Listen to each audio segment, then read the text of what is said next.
I feel like Cyber Knight is one of those games where people spot it in a list of PC Engine ROMs, open it up, and then are disappointed to find out it's an RPG. An RPG with an extremely long introduction sequence, no less. If they move past the boring power on screen and go to that, it at least has a nicer logo. The thing is, Cyber Knight is a bit different. I don't know if I'd call it the most in-depth RPG released on consoles at this point, but it is up there. The story starts with All-Star developer Compile. Although they're not really known for their RPGs, they made their fair share of them. And Cyber Knight was announced in early 1989 as an upcoming hard science fiction RPG. Hard SF is the subgenre of science fiction where there's at least an attempt made toward scientific rigor. As someone once put it, hard SF is science fiction where the author did the math. Cyber Knight is absolutely not hard SF. The manual gives you lots of technical detail, but it's all Star Trek-style technobabble rather than something scientifically plausible. Still, there's at least an attempt at verisimilitude.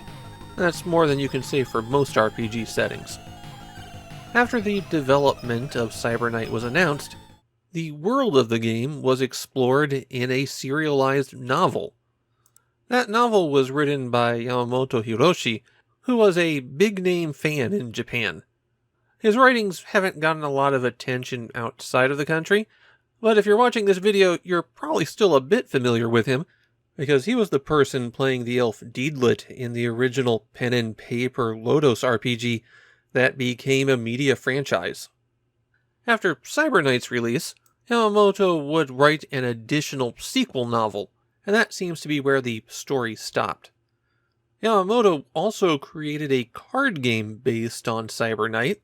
That card game was published in the second issue of the magazine Comp RPG. I don't have a copy of the magazine, and those are the only picture of the cards I could find, so I'm afraid I don't have any details about how the game played. I can tell you that the magazine had an official license from Steve Jackson Games, which means that the Cyber Knight RPG card game is a very distant cousin of Munchkin. Which finally brings me to the video game Cyber Knight. What's it all about? Well, in the distant future, a group of space marines on the starship Swordfish were hired to clear out a pack of space pirates. Turns out the space pirates had a lot more firepower than they expected, and just before the ship is destroyed, they make a random warp jump that winds up depositing them at the center of the galaxy, far, far from human space. Only a handful of the crew survived, the ship is heavily damaged, but there's signs of advanced technology, including a lost human colony. The crew of the Swordfish find that there's a threat to the entire galaxy at its core: Berserkers, autonomous alien war machines dedicated to wiping out all intelligent life. Those Berserkers are a concept and name taken straight from the stories of Fred Saberhagen. When you start the game, you see the list of surviving Space Marines, and you get to create your own. You enter a name, and then assign them stats in 3 abilities: combat strength, intelligence, and speed. And then after the 10-minute long intro, you are at the Bridge of the Swordfish. The Swordfish works as a set of menus for each location on the ship. On the bridge, when you're in space, you can scan a nearby planet, choose to land on it, make a warp jump once you've repaired the ship's engines, or go to another section of the ship. The bridge is also where you direct starship combat, though that occurs much later in the game than I got. There's not much to do in the science lab, but what there is very important, because when you defeat enemies, you'll get parts from them, which you bring back here and use them to research new equipment for yourself to use. There's no money in Cyber Knight, so all of the upgrades are handled in the lab. The med bay is where you go to heal your injured characters. You don't recover health by sleeping at inns in this game. And you can use the clone machine to get a password, and if a character dies, then this is where you go to restore them. Progress is automatically saved for characters when you leave the ship, so if somebody dies and gets cloned, then the clone only has their experience points up to the last time they left the ship. The lounge is where you go if you need to check the status on all of the crew, and where you set up your party. You can have 3 characters in your party at once, and I recommend having 2 combat specialists and then 1 intelligence character. The reason for that is intelligence is how you repair your ships and perform medical procedures when you're out in the field, and intelligence also affects if you can salvage your opponents for parts, and there's certain story events where you need somebody smart in the room. So it helps to have somebody like that in your party, even if they're not contributing a whole lot to combat. The final room on board the Swordfish is the hangar, and this is where you'll find your mechs, or modules as the game calls them. There are 5 different mechs available, and you can freely assign people to any one you like. As part of the pre-release build-up for Cyber Night, 3 of these mechs were designed by readers of Marukatsu PC Engine. The hangar is where you repair and rearm your mechs. They can carry a weapon in each hand, and usually it's a good idea to have 1 short-range and 1 long-range weapon. Plus, they can be equipped with 4 special abilities. These abilities have limited ammo, but they do extreme damage when you use them. The hangar is where you go when you're ready to step out onto the surface of a planet. Finally, you're ready to start exploring. Well, except you're not allowed to. You see, if you try to wander off the path, the ship's computer informs you that you are leaving the mission area, and you're not allowed to continue. So instead, we're just going to walk over to the one town because it's right there. And in town, you'll find that the people are as tall as your battle mechs. Now, the pictures of the mechs in the hangar show that the chest is a cockpit. Assuming our space marines are average height, that would mean the mechs have to be about 3.5 to 4 meters tall. What I'm saying is the people in this town are giants, or the space marines are very short. Towns are solely used for gathering information and advancing the story. In this town, you'll meet the president, who will tell you that people have been getting attacked to the south, and a university chancellor, who will give you a star map and tell you that the remains of their crashed spaceship are in the forest to the north.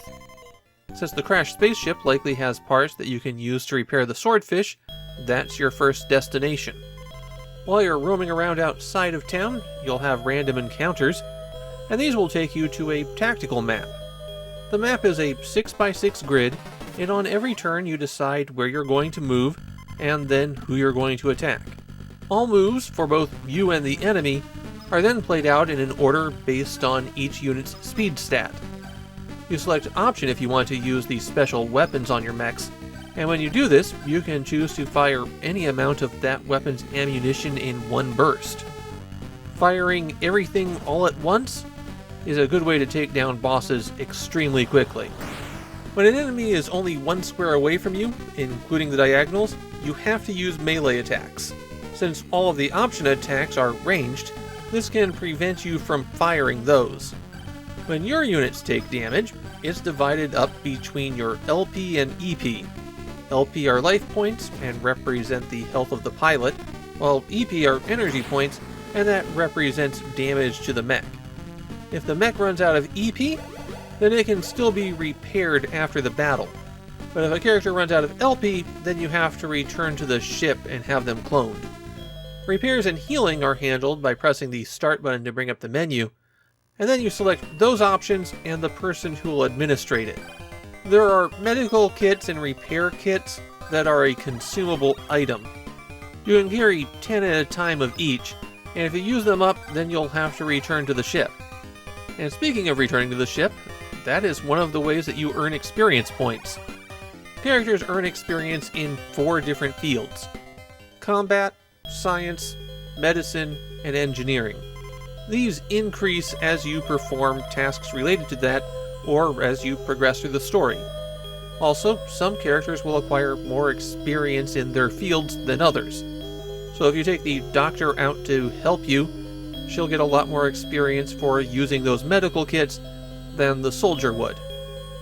The game winds up being a bit episodic since you'll go to a planet, explore it, find out their problem, deal with it, and then get a clue that will take you to the next planet. Eventually, this will lead you to direct confrontation with the Berserkers. Eventually, Cyber Knight got a port to the Super Famicom that streamlined a lot of the game's systems. No more multiple types of experience, for example. That version of Cyber Knight got its own sequel, Cyber Knight 2, and to bring us full circle, Cyber Knight 2 was designed by Group SNE, the pen and paper RPG company that created Lodos. But ironically, Cyber Knight 2 was designed after Yamamoto left the company. In Japan, Cyber Knight is a game that definitely has its fans, even though as an RPG it doesn't get a lot of attention.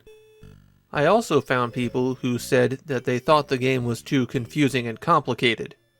There are also complaints that the combat becomes kind of swingy toward the end of the game. People missing constantly and then connecting with big hits. My own feeling is that Cyber Knight's pretty interesting. While I didn't make much progress in the game, a lot of that came down to a very lengthy introduction sequence and then spending 10 minutes after that figuring out all the things I could do on board the ship. But even then, I didn't really feel a need to grind. I had no trouble making my way through the first dungeon just at combat level 1.